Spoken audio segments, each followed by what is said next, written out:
В Жиганском районе открыли офис Центра предоставления государственных и муниципальных услуг «Мои документы». С торжественной церемонии репортаж Анны Петровой.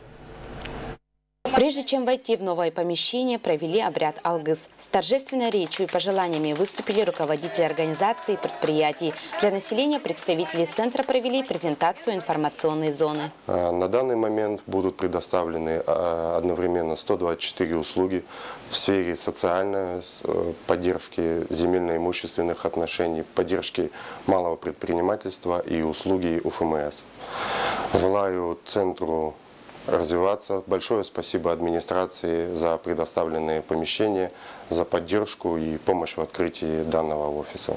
До открытия данного офиса работала выездная комиссия. Также сами жители выезжали в центр республики для получения каких-либо услуг, что оказывало немалые трудности. И теперь с открытием филиала каждый житель района сможет быстро, удобно и качественно получать государственные и муниципальные услуги в уютных стенах центра «Мои документы». На основании соглашения главы района и многофункционального центра мы предоставили офис в нашем административном здании на первом этаже, просторный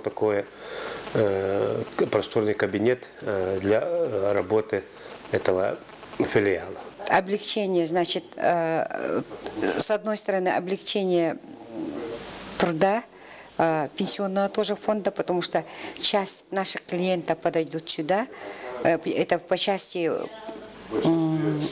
получения СНИЛСа, а также по вопросам материнского семейного капитала. Район переживает новый рассвет, меняет свой облик и с каждым днем становится все краше и краше. Вместе с тем меняются и люди, и их ожидания. И благодаря центру государственные и муниципальные услуги станут проще и доступными для граждан. Анна Петрова, Мария Полонова, НВК «Саха», Жиганск.